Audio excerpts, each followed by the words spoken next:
¿Cuál es el principal problema de España? La deuda y la mala situación económica. Con mucha diferencia es una perspectiva de declive lento de la economía que nos lleve a una situación no de default inmediato, pero sí de argentinización o de deterioro persistente y constante de la calidad de vida de los españoles y de la riqueza. Yo no es el principal problema que veo. El principal problema que veo y del cual se derivan los demás es el económico. ¿Todo se reduce a un problema económico? La moral no la veo tan clara, es decir, no creo que los españoles de ahora sean peores. Si me dice alguna época en la historia que fueran mejores que ahora, no lo sé decir. No creo que sea ni siquiera la clase política sea la peor clase política de la historia de España. Es una clase política más, eso es otro aspecto. Y la crisis política es esa de la corrupción, del posible, pero no ya han sido peores en la historia. No creo que sea la peor crisis que es esta. Para mí la peor crisis es la económica, porque afecta directamente al nivel de vida de los españoles. ¿Qué haría si fuese presidente del gobierno? ¿Qué haría yo? Pues intentaría cuadrar las cuentas, intentaría sobre todo liberalizar la economía, intentaría recortar gastos más o menos paulatinamente, más o menos incluso un poco en los primeros días, y con una adecuada reforma laboral, sobre todo una reforma laboral, porque para mí es la política central, porque es la política que por lo menos palía buena parte del daño de España, que son los 6 millones de parados. Si hubiera empleo, aunque sea un empleo con menos salarios o si quieres con más flexibilidad, buena parte de los problemas se matizarían mucho. ¿Centralización o descentralización? Descentralización absoluta. Porque el poder no es bueno que esté concentrado, es bueno que esté dividido y en competencia entre sí. Y incluiría una descentralización fiscal, al estilo de las diputaciones autónomas vascas o al estilo de los modelos de federalismo fiscal que se proponen en muchos países de Europa, al modelo suizo, por ejemplo. La tendencia, sin embargo, es la contraria. Sí, por desgracia, sí. Es la tendencia de todas las crisis. Las crisis centralizan el gobierno por un motivo. Cualquier gobierno de un Estado moderno centraliza un poder, que es el poder central, que es el poder de recaudar y es el poder de emitir dinero y el poder de conseguir dinero. Y ese poder lo sigue conservando siempre el Estado central. Por lo tanto, todas las comunidades autónomas en situación de crisis necesitan cada vez más del gobierno central para obtener fondos o para negociar la existencia de esos fondos, para avalar la existencia de esos fondos. Por lo tanto, el poder del Estado el poder del Estado central se incrementa muchísimo y no creo que sea bueno. Lo mejor será tener más autonomías con más autonomía. Podrá ser, sí, que las autonomías entre ellas también se descentralizasen, claro.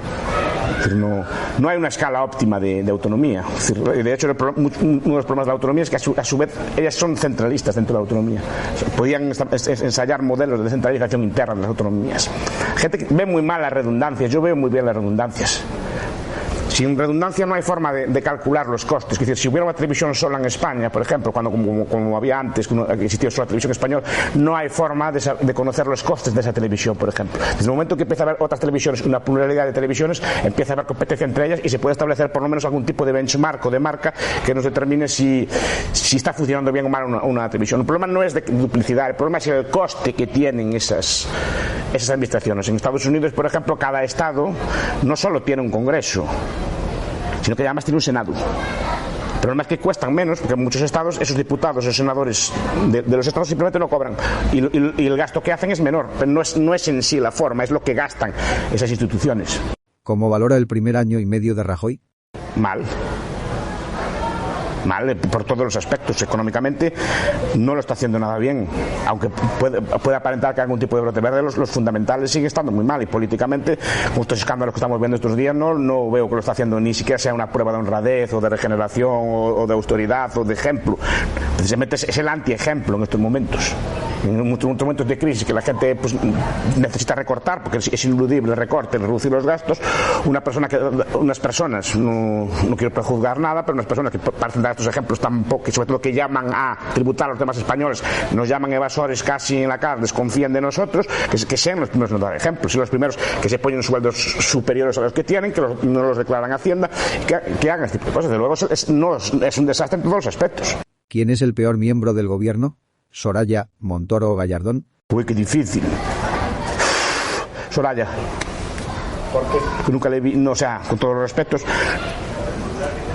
Nunca le vi ningún contenido en ninguna de sus entrevistas, nunca le vi ningún tipo de idea fuerte, simplemente se limita a gestionar con esa ideología para mí ináneo, sin profundidad del sentido común. Nunca le vi nada profundo, y de hecho buena parte de las medidas que tomó no me convencen. No sé, es algo instintivo, me preguntas así, no. Es una persona que las entrevistas que le leo nunca dice nada, y cuando dice nunca dice nada bueno, nada que me convenza a mí. Dicen que el recambio de Rajoy se llama Feijóo. Pues no vendría mal, mire, dentro de lo que hay. Mire, ¿Feijóo que a Rajoy? Sí. ¿Por qué? Sin duda.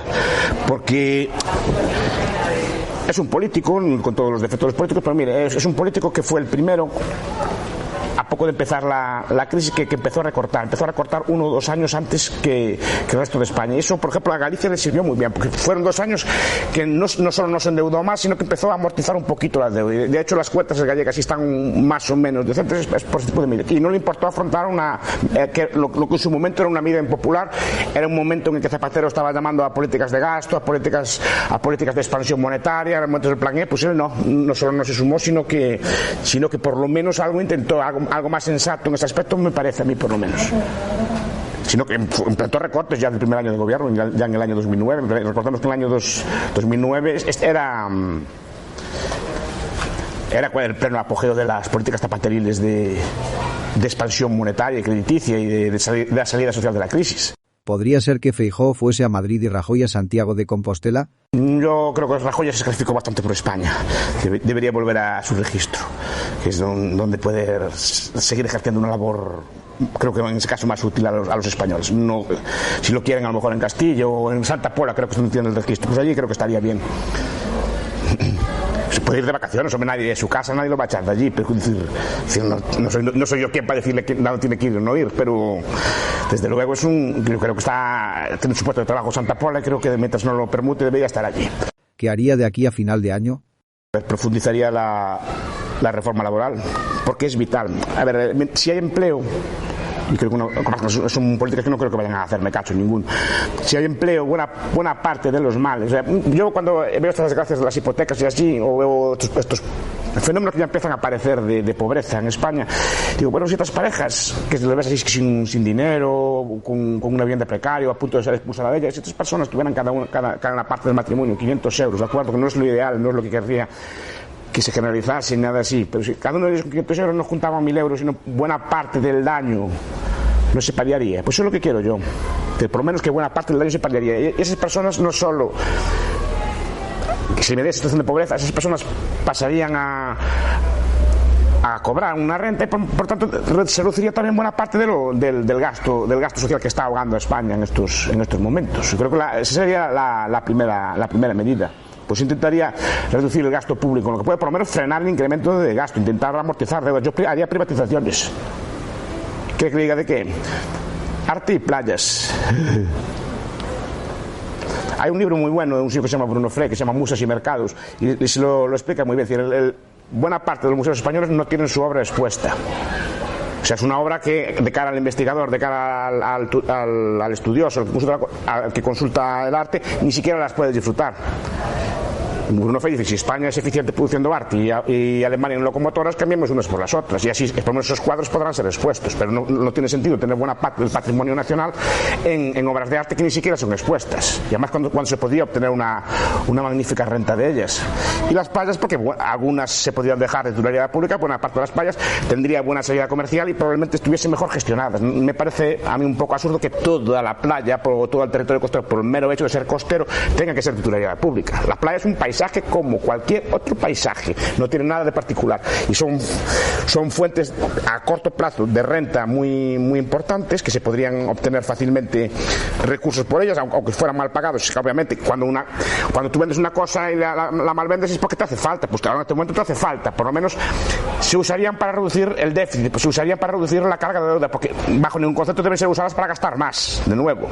Pero si se reduce eso, yo creo que se podría reducir ese tipo de cosas. Privatizaría y reduciría el gasto público y haría una reforma laboral aún más profunda. Y después desregularía sectores. sectores, eliminaría buena parte de subvenciones, porque las subvenciones son muy dañinas. Más claro, políticamente es imposible, por eso digo que nunca podría ser el presidente del gobierno, y tampoco me lo planteo, nunca tuve interés especial por la política, pero digo que desregularía mucho. O sea, liberalizaría determinados mercados, eliminaría trabas a la apertura de comercios, eliminaría muchas restricciones en muchos ámbitos. Sí. Muchas gracias.